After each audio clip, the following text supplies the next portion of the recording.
नमस्कार दोस्तों, सेंगोला इसमें आपका स्वागत है। आज हम मैथ सीरीज जो चल रहा था हमारा उसमें क्लास 9th का चैप्टर 5 यूक्लिड ज्योमेट्री पढ़ने जा रहे हैं।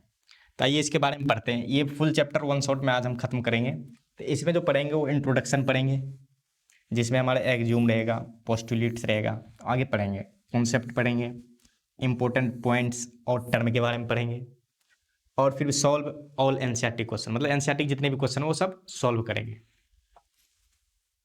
तो आगे हम बढ़ते हैं। तो सबसे पहले यूक्लिड ज्योमेट्री में हम ज्योमेट्री का मतलब समझते हैं। ज्योमेट्री क्या होता है? Geometry is the branch of mathematics that deals with shape, angle, dimension and size.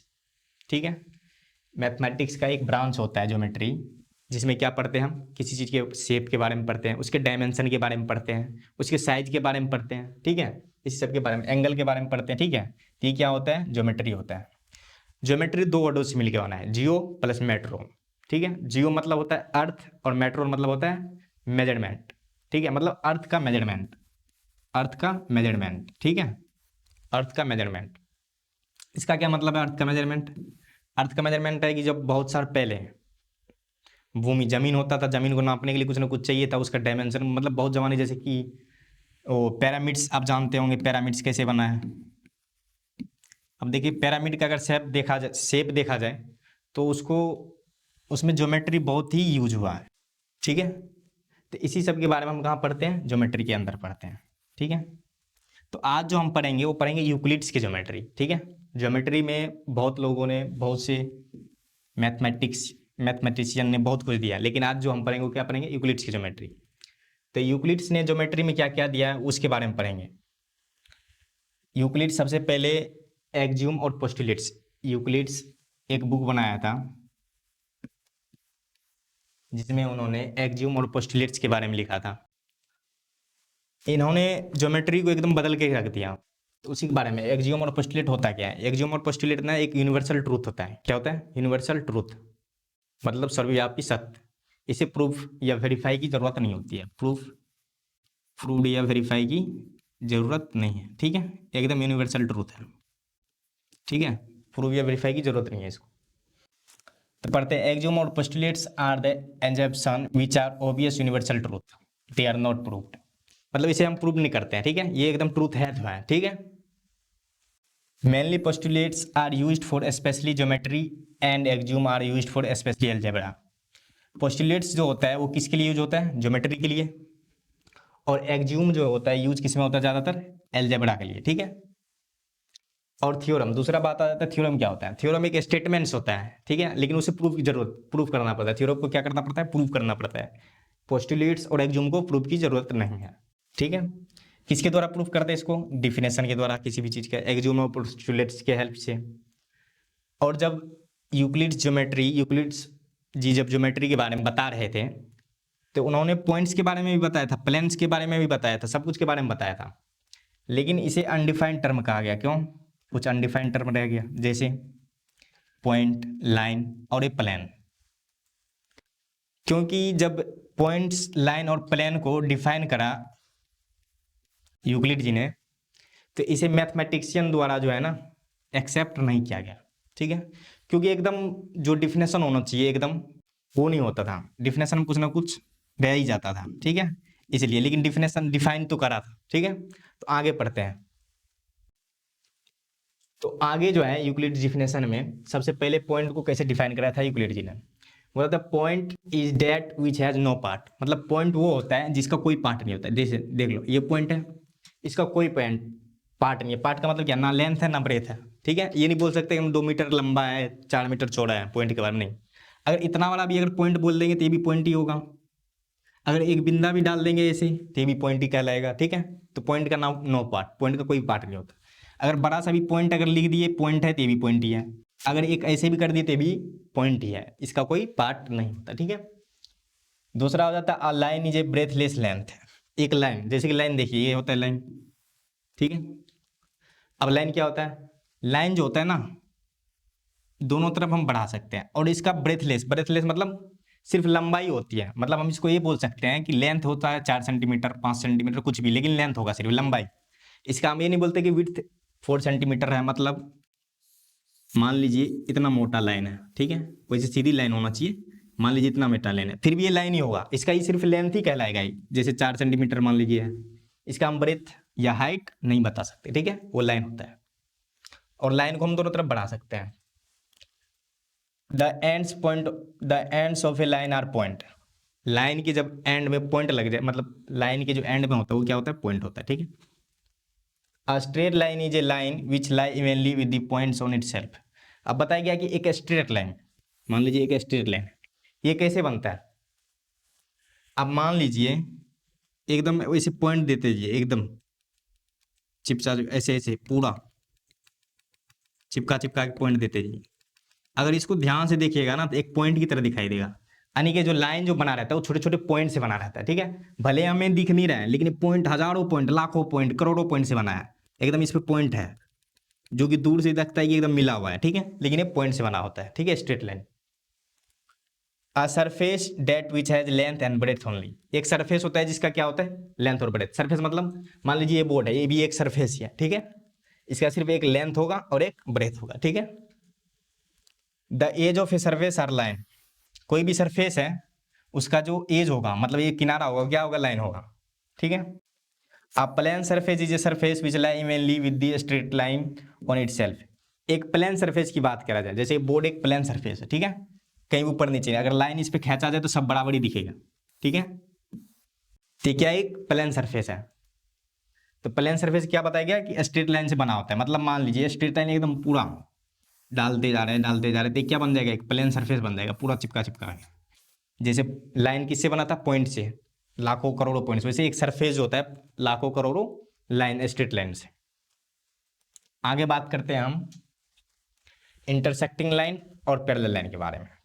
तो इंटरसेक्टिंग लाइन वो लाइन होते हैं ना जो कहीं ना कहीं इंटरसेक्ट करे, एक कॉमन पॉइंट हो, दो लाइनों के बीच में एक कॉमन पॉइंट हो जहां वो मिलते हैं, मीट करते हैं। जैसे मान लीजिए एक लाइन ये है और दूसरा लाइन ये है, इसको एल मान लेते हैं, इसको एम मान लेते हैं, एल और एम, ये इंटरसेक्टिंग लाइन है। क्यों, यहाँ पे इंटरसेक्ट कर गया, मान लीजिए पॉइंट ओ मान लेते हैं, ठीक है, तो इसे इंटरसेक्टिंग लाइन कहते हैं, जहां कोई ना कहीं मीट करे एक दूसरे से, ठीक है, इंटरसेक्टिंग लाइन कहते हैं इसे। कोई भी लाइन हो एक कॉमन पॉइंट होना चाहिए, इसे कॉमन पॉइंट कहते हैं, कॉमन पॉइंट, ठीक है।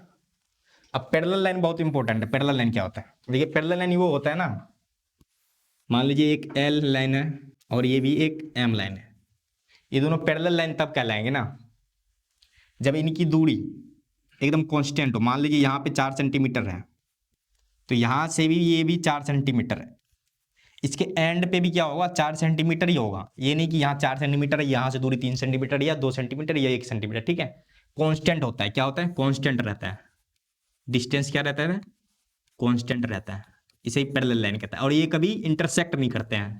दूसरा जो खासियत बात है क्या होता है, नेवर इंटरसेक्ट, एक दूसरे को कभी भी इंटरसेक्ट नहीं करते हैं, ठीक है, कभी नहीं काटते, बराबर दूरी। आप ही सोचिए ना, जब यहाँ पे 4 सेंटीमीटर, इसको और बढ़ाइए, इसको भी और बढ़ाइए, हर जगह 4 ही सेंटीमीटर दूरी रहेगा, तो कैसे काटेगा, इंटरसेक्ट कर ही नहीं सकता, इसका मतलब नेवर इंटरसेक्ट करेगा, ठीक है। पैरेलल लाइन समझ में आ गया।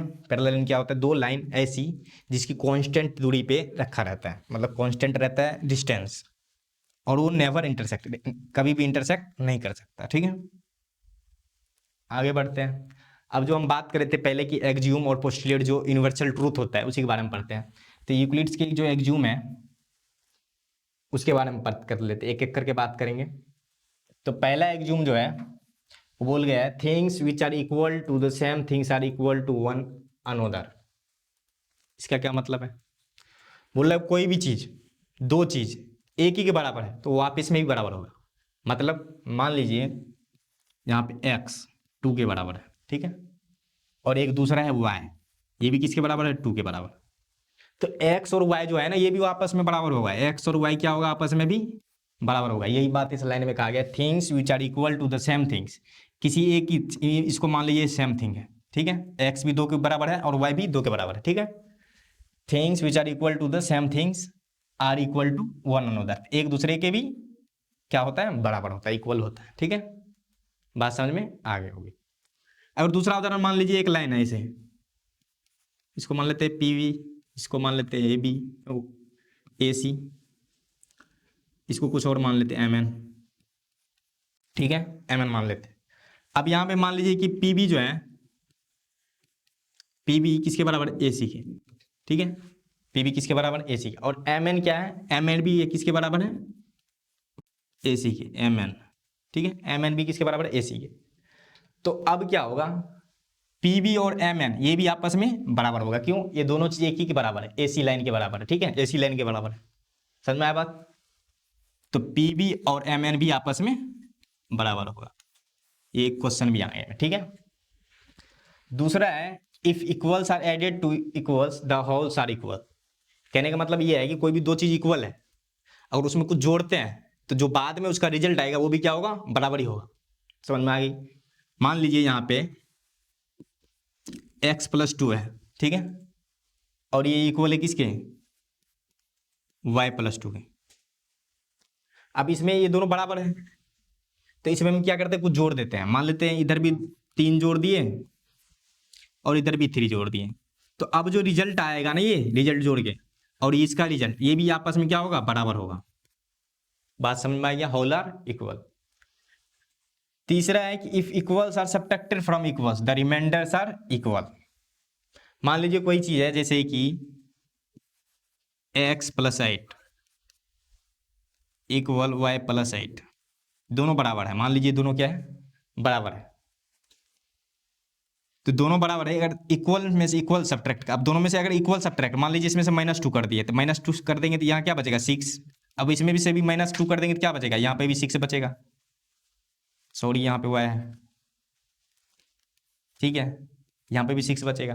तो अब जो रिजल्ट आया ये भी क्या है, बराबर ही है, ठीक है, यही बात इसमें लिखा था, if equals are subtracted from equals the remainders are equal. चौथा, things which is coincide with another are equal to one another. बोल रहे थिंग्स, वह थिंग्स जो कोइंसाइड हो, कोइंसाइड मतलब होता है कि कोई भी चीज है, मान लीजिए एक सर्कल है, ठीक है, मान लेते हैं एक सर्कल है, और इस सर्कल को कोइंसाइड मतलब होता है कि कोई भी ऐसा चीज रख दे जो कि एक दूसरे को ढक ले, पूरा बराबर हो, दोनों एक जैसा ही हो, ठीक है, ढक ले। तो दूसरा ही सर्कल मान लेते हैं इसी के बराबर, मान लीजिए बराबर ही है, इसको इसके ऊपर रखेंगे तो पूरा ढक जाना चाहिए कोइंसाइड, तो क्या होगा, आपस में बराबर भी होगा, भले इक्वल नहीं बना लेकिन बराबर ही होगा, ठीक है। पांचवा है the whole is greater than the part. ये इंपॉर्टेंट है, देखिए, whole is greater than the part, मतलब होल मतलब जो भी कोई भी चीज पूरा है उसका जो पार्ट होगा वो हमेशा बराबर होगा, किससे बड़ा होगा, किससे, पार्ट से। होल किससे बड़ा होगा, पार्ट से, मतलब नहीं समझ में आया होगा। देखिए मान लीजिए सर्कल ही है, मान लेते हैं ये सर्कल है, इसमें से एक पार्ट निकाल लेते हैं, इतना निकाल देते हैं, मान लीजिए इतना पार्ट काट के निकाल दिए, इतना पार्ट, ये पार्ट ये है, ठीक है, ये पार्ट काट के निकाल दिए। अब जो ये बचा सर्कल, ये जो पार्ट है इसको मान लेते हैं पार्ट है, और ये होल था, मतलब पूरा वाला, ठीक है। तो इसमें क्या बताइए, the whole is greater than the part, जो पार्ट है उससे होल हमेशा बड़ा होगा, यूनिवर्सल ट्रूथ है, ये सब हम पढ़ते क्या आ रहे हैं, यूनिवर्सल ट्रूथ, मतलब हमेशा सत्य रहेगा, हमने पहले ही बता दिया, इसे प्रूफ की जरूरत नहीं है, मतलब हम जो डेली लाइफ में करते हैं उसी से रिलेटेड है ये सब, ठीक है। अब जो मान लीजिए ये जो होल है, ये पहले ये होल था, ये होल मतलब पूरा वाला था, और इसका जो पार्ट है इससे तो हमेशा ये बड़ा ही होगा, आप ही सोच के देखिए, चाहे कितना भी बड़ा काट दें, मान लीजिए इतना काट, आधा आधा ज्यादा इतना काट के निकाल दिए, फिर भी ये बड़ा होगा इससे, होल वाला। बात समझ में आई। अब आगे पढ़ते हैं, things which are double of the same things are equal to the one another. बोल रहे कि कोई भी चीज है, किसी भी चीज का डबल है, things which are double of the same thing, कोई भी एक चीज है उसी का डबल है कोई भी चीज, तो आप इसमें भी क्या होगा, इक्वल होगा, ठीक है। Things which are half of the same things are equal to one another, कोई भी थिंग्स है उसका हाफ कर दे, आधा कर दे, आधा करने के भी बाद भी वो क्या होगा, बराबर भी होगा, मतलब दोनों बराबर ही रहेगा, ठीक है। आगे आप पढ़ते हैं, देखिए एक्ज्यूम ने सात एक्ज्यूम था, वो यूक्लिड्स का क्या था, 7 एक्ज्यूम था, जो कि हम पढ़ चुके हैं। अब क्या पढ़ने जा रहे हैं, पोस्टुलेट्स, जो कितने हैं, 5 है, तो एक एक करके पढ़ते हैं। तो पहला पोस्टुलेट जो है वो है अ स्ट्रेट लाइन में be drawn from any one point. बोला है एक स्ट्रेट लाइन जो है ना, अ स्ट्रेट लाइन में be drawn from any one point, एक पॉइंट से एक स्ट्रेट लाइन कहीं भी हम ड्रॉ कर सकते। मान लीजिए यहाँ एक पॉइंट है, यहाँ से भी स्ट्रेट लाइन बनाना चाहिए, बन गया। मान लीजिए यहाँ पे है, यहाँ से भी बनना चाहिए, बन सकता है, ठीक है, तो कोई दिक्कत नहीं है, कहीं भी एक पॉइंट लो, वहां से एक स्ट्रेट लाइन खींच दो, ठीक है। पोस्टुलेट 2 बोल रहा है a terminate line can be produced indefinitely. बोल रहा है एक टर्मिनेट लाइन है, एक लाइन है, ठीक है, उसे हम प्रोड्यूस करके ना अनंत तक ले जा सकते हैं। मतलब एक लाइन है, उसको हम इधर भी बढ़ा सकते हैं, इस साइड भी बढ़ा सकते हैं, मतलब अनंत तक ले जाते हैं, इंडेफिनिट, मतलब कह नहीं सकते कितना भी बढ़ा सकते हैं, ठीक है। तीसरा है postulates a circle can be drawn with any centre and any radius. बोले एक सर्कल जो है कोई भी एक पॉइंट सेंटर और एक रेडियस से बनाया जा सकता है। मान लीजिए ये सेंटर है और एक रेडियस है, मान लेते हैं 2 सेंटीमीटर का, तो यहाँ से भी एक बन सकता है सर्कल। मान लेते हैं अब की बार हम रेडियस बढ़ा कर देते हैं, 3 सेंटीमीटर कर देते हैं, तो यहाँ से भी बन सकता है एक रेडियस। मतलब कोई दिक्कत, मतलब सर्कल बन सकता है, तो कोई दिक्कत नहीं, मतलब जितना चाहे। मान लेते हैं यहाँ पे 1 सेंटीमीटर का ले लेते हैं, तो यहाँ से भी बन सकता है एक सर्कल, ठीक है। वही बताया गया है a circle can be drawn with any centre and any radius. कोई भी रेडियस से हम सर्कल बना सकते हैं, ठीक है, चाहे 2 सेंटीमीटर, 3 सेंटीमीटर, 5 सेंटीमीटर या 2.5 सेंटीमीटर, कितना भी बनाओ सर्कल हम क्या कर सकते हैं, बना सकते हैं, ठीक है। फोर्थ पोस्टुलेट जो है all right angles are equal to one another. मैंने पहले बताया था जो एक्सियोम और पोस्टुलेट पढ़ रहे हैं ये यूनिवर्सल ट्रूथ है, जो हम जानते हैं लगभग लगभग। तो all right angles are equal to one another. अब इसमें बताया कि ऑल जितने भी राइट एंगल है ना, राइट एंगल मतलब जो 90 डिग्री का होता है, 90 डिग्री का कौन, 90 डिग्री का एंगल, वो आपस में बराबर होता है। ये तो बात सही है। अब कोई भी हो राइट एंगल, वो आपस में तो बराबर ही होगा। All right angle are equal to one another, ठीक है। नेक्स्ट जो पढ़ने जा रहे हैं हम पोस्टुलेट 5, ये इंपॉर्टेंट है। इसमें क्या कहा गया है, if a straight line falling on two straight line make the interior angle on the same side of its taken together less than two right angle. Two right angle का मतलब हुआ कि 180 से कम, ठीक है, angles then the two straight line if produced infinitely meet on that side on which the sum of angles less than two right angles 180, ठीक है। बोले अगर a straight line falling on two straight line, बोल रहे कि to straight line, मान लीजिए 2 straight line है, ठीक है, 2 स्ट्रेट लाइन है, ठीक है, 2 स्ट्रेट लाइन है।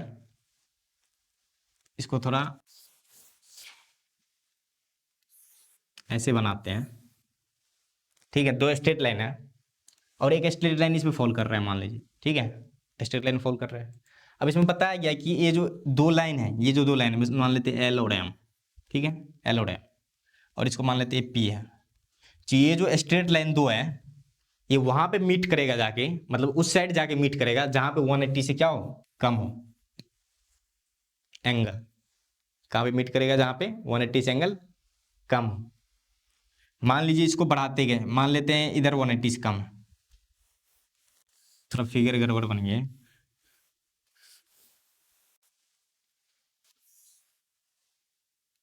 मान लेते हैं इधर 180 से कम है, इधर वाली लाइन, तो इसको जब प्रोड्यूस करेंगे ऐसे ऐसे ऐसे आगे बढ़ाएंगे, इसको भी ऐसे ऐसे करके आगे बढ़ाएंगे, तो इधर जाके कहीं ना कहीं इंटरसेक्ट करेगा, ठीक है।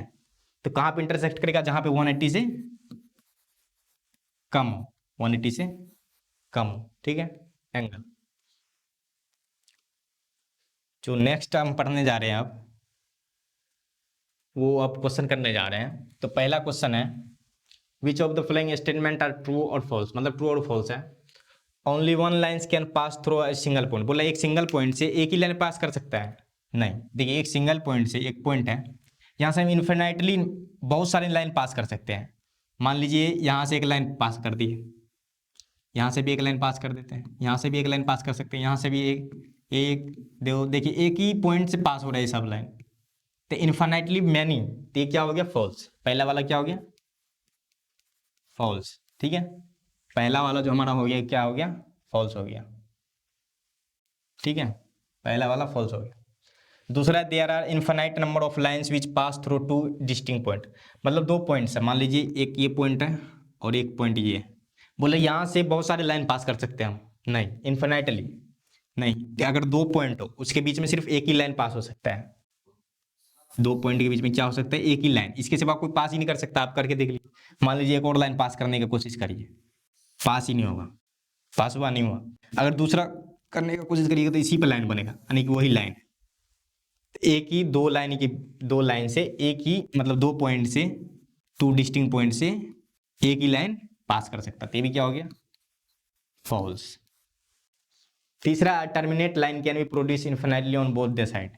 बोला एक लाइन जो होता है उसको हम दोनों साइड इन्फिनाइट बढ़ा सकते हैं, एक लाइन जो होता है उसको दोनों साइड इन्फिनाइट बढ़ा सकते हैं, तो ये ट्रू है। फोर्थ है, if two circles are equal then their radii are equal. बोल रहा है अगर दो सर्कल इक्वल है, कोई भी दो सर्कल है वो इक्वल है, ऑफ कोर्स उसका रेडियस भी इक्वल होगा। अगर सर्कल इक्वल है तो रेडियस इक्वल होगा, तभी तो सर्कल इक्वल है, तो ये ट्रू है।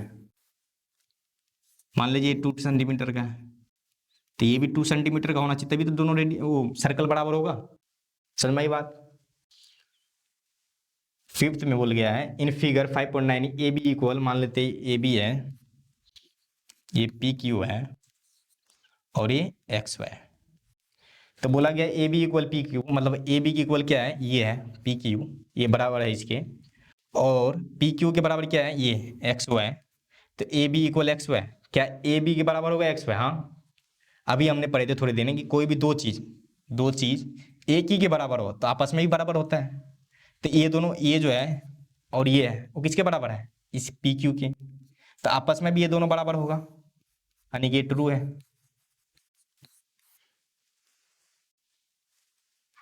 नेक्स्ट क्वेश्चन है, give a definition for each of the following terms, are there are other terms that needed to define first, what are they and how might you define them. तो इसका definition बोला लिखने के लिए, parallel lines क्या होता है, तो लिख देंगे हम सिंपल से, विच lines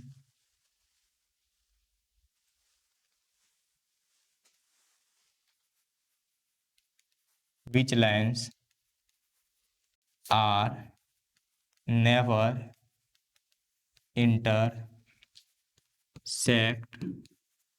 to each other and distance between them is constant। हम पढ़ चुके हैं पहले पैरेलल लाइन क्या होता है, कोई भी दो लाइन जिसके बीच में क्या हो, एकदम डिस्टेंस क्या हो, कांस्टेंट हो, और वो कभी भी इंटरसेक्ट ना करे, तो वही लिखना है। फिर बोला गया परपेंडिकुलर, परपेंडिकुलर लाइन आपको पता होगा क्या होता है, एक लाइन है उसमें जो 90 डिग्री वाला बनता है उसी को परपेंडिकुलर लाइन कहते हैं, ठीक है, 90 डिग्री वाला, तो परपेंडिकुलर लाइन, ठीक है। Align segment, align segment is a, line segment is a part of line. अब लाइन सेगमेंट क्या होता है पहले समझ लीजिए, लाइन सेगमेंट होता है लाइन का ही पार्ट होता है, कोई भी लाइन है, मान लीजिए एक लाइन है ये, ठीक है। अब इसमें से ये छोटा सा हिस्सा मान लीजिए ये काट के निकाल देते हैं ये, और इसको यहाँ निकाल देते हैं, छोटा सा निकाल दिए, तो इसके दो एंड पॉइंट हो गया, मतलब अभी प्रोड्यूस नहीं हो सकता, अब बड़ा नहीं हो सकता, एंड पॉइंट हो गया, इधर भी एंड पॉइंट हो गया और इधर भी एंड पॉइंट हो गया, तो इसे हम क्या कहते हैं, लाइन सेगमेंट। तो लाइन सेगमेंट का क्या मतलब, is a part of a line that have two end points, मतलब दो एंड पॉइंट्स हो, ठीक है। लाइन का ही पार्ट होता है, मान लीजिए यहाँ से एक लाइन निकाले और दोनों तरफ एंड पॉइंट लग गया, मतलब ये बढ़ नहीं सकता, इधर एंड पॉइंट लगा दी, मतलब पॉइंट लगा दी, एंड में क्या लगा दी, पॉइंट लगा दी, इसे क्या कहेंगे, लाइन सेगमेंट कहेंगे। अब radius of circle, radius of circle क्या होता है, मान लीजिए एक सर्कल है तो रेडियस तो यही होता है ना। अब रेडियस को डिफाइन कैसे हम करेंगे, तो रेडियस को अगर डिफाइन करना है तो लिखना है, देखिए सेंटर से, इसको हम सरकमफ्रेंस कहते हैं सर्कल का, ये जो बाहर वाला हिस्सा दिख रहा है ना, इसे पेरीमीटर या सरकमफ्रेंस कहते हैं। तो रेडियस को हम कैसे डिफाइन करेंगे, रेडियस को हम ऐसे डिफाइन कर सकते हैं, सेंटर, इसको सेंटर कहते हैं, ये पॉइंट जो है इसको सेंटर कहते हैं। तो डिस्टेंस बिटवीन, इसको बिटवीन बिटवीन लिखते हैं, between centre of circle to circumference of circle. मतलब समझिए, देखिए रेडियस कैसे हम डिफाइन करें। रेडियस कहेंगे ये जो पॉइंट है यहां से ये जो बना है ये सरकमफ्रेंस, इसकी दूरी को रेडियस कहेंगे। तो इसको क्या कहेंगे, पॉइंट से सरकमफ्रेंस की डिस्टेंस को क्या कहेंगे, रेडियस कहेंगे। खत्म बात, ठीक है।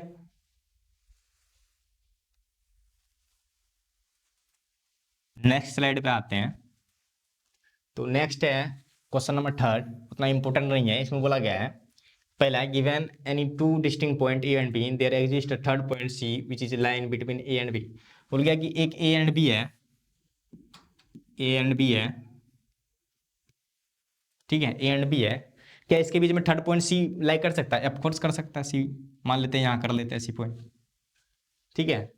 तो ये उतना खास नहीं है, तो आगे करते हैं अगला क्वेश्चन।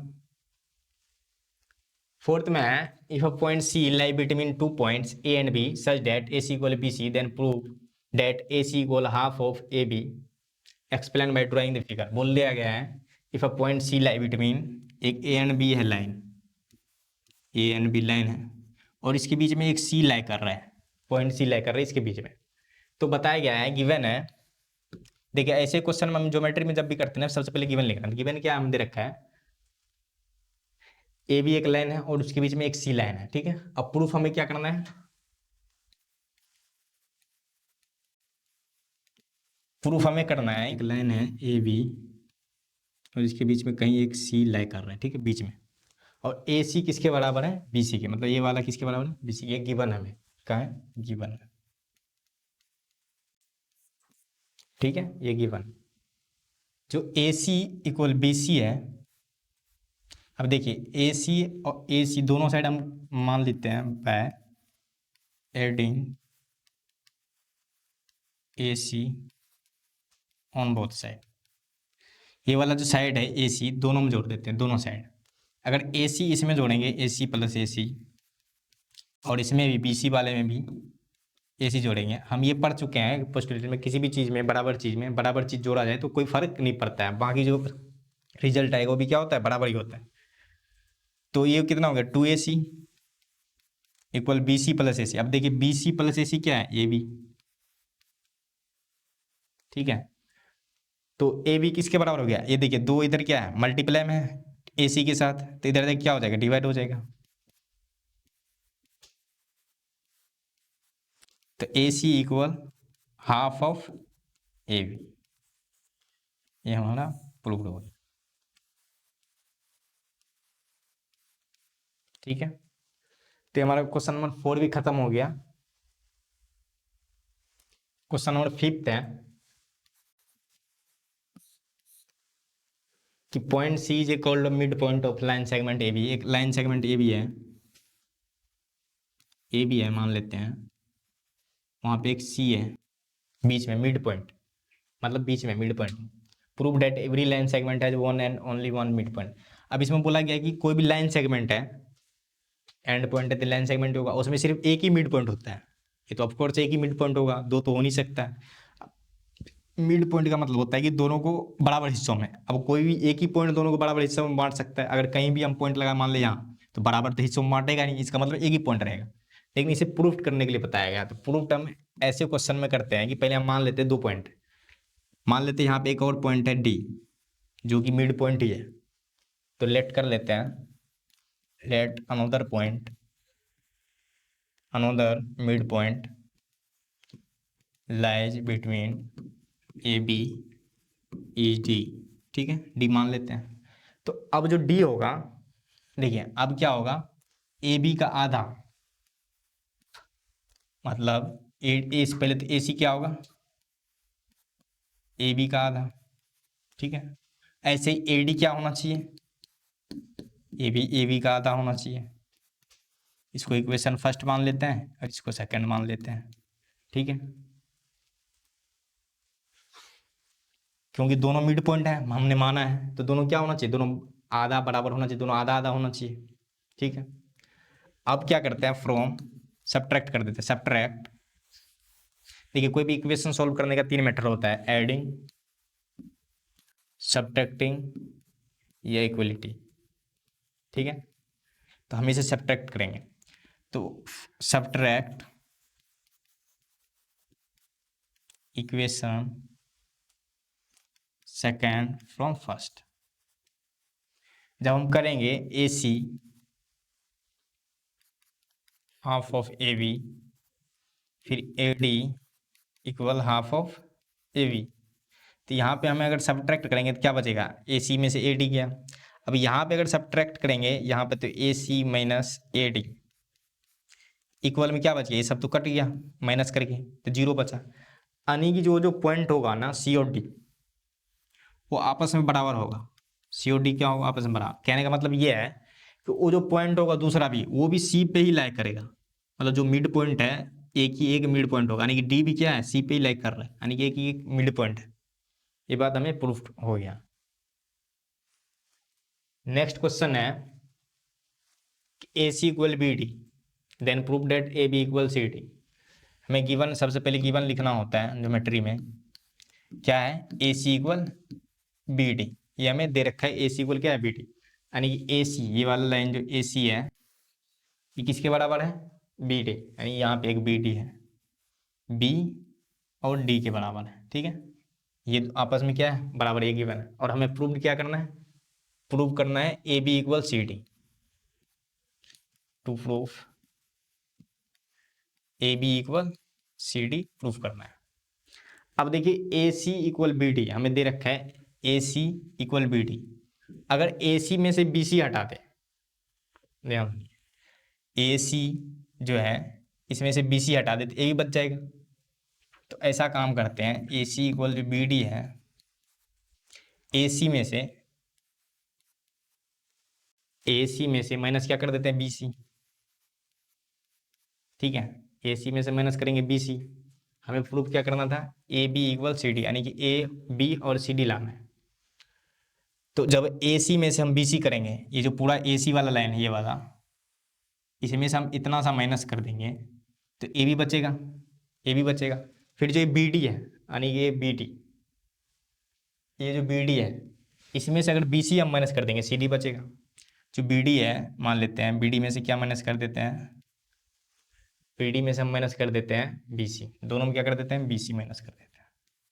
ठीक है, बी सी माइनस कर दिए, दोनों में बराबर चीज माइनस करें, इधर भी बी सी इधर भी बी सी, कोई फर्क नहीं पड़ेगा इक्वेशन में। जो हमारा रिजल्ट आएगा, ए सी में से बी सी, अब घटाओ यहाँ पे, ए सी में से बी सी हटा दी क्या बचेगा, ए बी। फिर इधर बी डी, ये जो बी डी है इधर वाला लाइन, इसमें से अगर हम क्या घटा देंगे, बी सी घटा दिए तो क्या बच गया, सी डी। हेंस प्रूफ हो गया। हमारा आज का लेक्चर यहीं तक था। आप लोग को थैंक यू। सेंगोला ये ग्रुप आप ज्वाइन कर लीजिएगा टेलीग्राम से। Thank you.